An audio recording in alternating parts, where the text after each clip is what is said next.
Les affaires publiques n'ont plus de secret pour lui. Les vrais enjeux. Les vraies questions.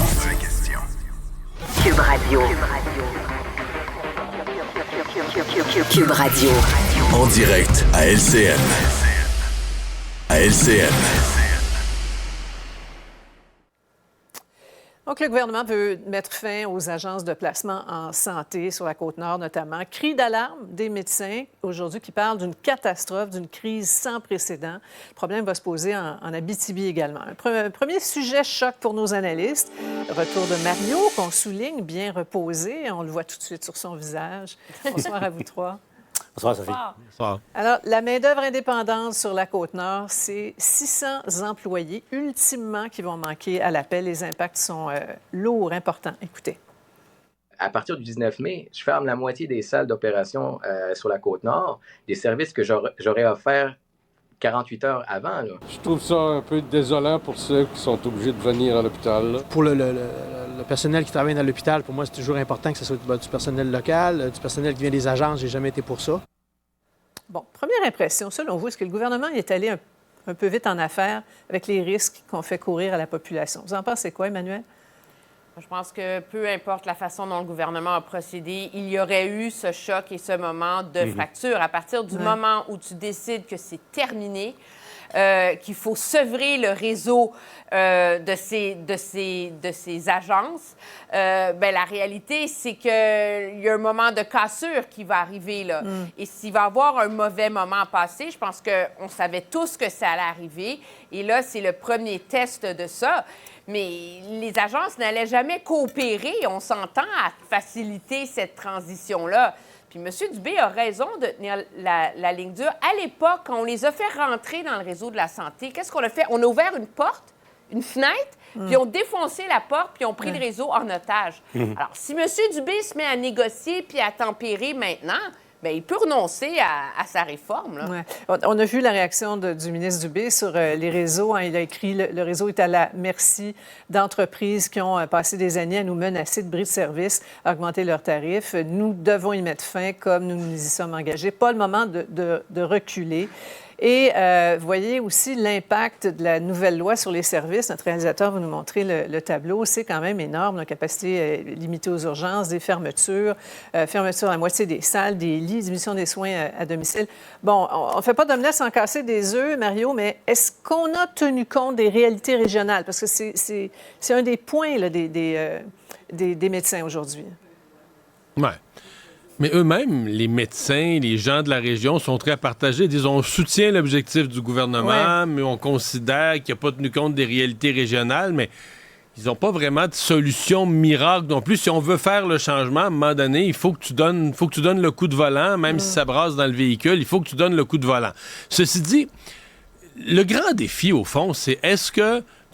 Pensons-y par la logique. Le gouvernement arrête de faire affaire avec les agences. Donc là, on ne donne plus d'heures de travail, on ne donne plus de contrats aux agences. C'est que les agences arrêtent d'appeler les infirmières, de leur donner du travail. Ouais. Donc on fait le pari que l'infirmière, n'ayant plus de travail, bien, pour gagner sa croûte, va venir sonner à la porte du CIS ou du CIUS puis dire, bien, je veux revenir dans le réseau. C'est ce qu'on espère qui va arriver. Ouais. Il semble que ça commence à se faire un peu. Alain nous donnait des chiffres les infirmières... justement, Mario. Alain nous donnait des chiffres, de 2400 sur 10 000 dans les 3 derniers mois. Oui. Le problème, c'est que dans une région comme la Côte-Nord, c'est des infirmières de Québec ou de Montréal. Elles peuvent décider d'aller travailler dans le réseau, dans leur région, pas aller sur la Côte-Nord, ou pourraient aussi carrément décider, ben, regarde, moi, là, je veux pas travailler dans un CIS, je veux plus travailler dans le réseau de la santé, je vais aller faire mon cours d'agent immobilier pour me faire d'autres choses. Et ça, c'est le défi du gouvernement avec des incitatifs ou je sais pas quoi, de les ramener. Des primes, mais c'est ça, Paul, il faut que la mobilité fonctionne, puis que les employés soient attirés par les conditions de travail au public. Ah oui, certainement, mais tout le monde, ou à peu près, souhaitait la fin ou le contrôle de ces agences de placement. Ça entre en vigueur. Et la réalité, elle est simple. C'est que les citoyens de la Côte-Nord, mais aussi, estimez pas ce qui se passe en Abitibi, Sainte-Terre, Amos notamment, les citoyens sont pris en otage en ce moment, dans un bras de fer qui est en cours entre ces agences-là. Et la question de fond est la suivante. Y a-t-il, oui ou non, un mouvement concerté des agences de placement ou des employés des agences de placement en ce moment qui cherchent à faire pression pour faire casser ou reculer le gouvernement. Ouais. Et ça, au détriment et sur la santé des citoyens qui nous écoutent. Donc, le feu est pris.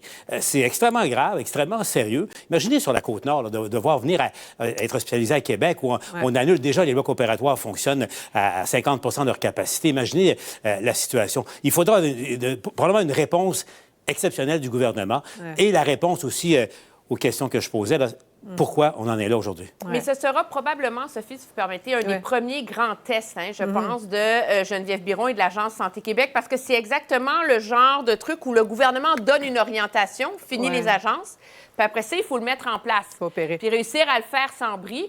Ce qui complique les choses, il faut dire, c'est qu'il n'y a pas d'entente en ce moment avec la FIC. Et quand le gouvernement veut de la flexibilité, bien, c'est pour pouvoir être capable de déplacer des infirmières comme ça vers ces régions-là. Ouais. Ces agences-là reposent sur le fly-in, fly-out. Là. Tu rentres, tu travailles comme un fou pendant 2 semaines, tu rentres chez vous. Est-ce que la machine de l'État est capable de mettre en place un tel mécanisme pour, justement, offrir de la main-d'œuvre à ces régions-là? Elle va être là, la question. Oui, j'ai hâte de voir comment ça va se résoudre. Maintenant, en terminant, quelques minutes au Bloc. Paul, tu viens d'en parler à la Joute, là, ce tout dernier sondage léger. Là, on a 2 tableaux à vous présenter, notamment qui ferait le premier ministre. Petit changement pour Marc Tanguay, une hausse de 2. Pour ce qui est de l'appui à la souveraineté, bien, on note que rien ne bouge. Mario, t'en dis quoi? Le sondage, pas énormément de mouvement. Je pense que Marc Tanguay, il est parti, il était très peu connu. Hein?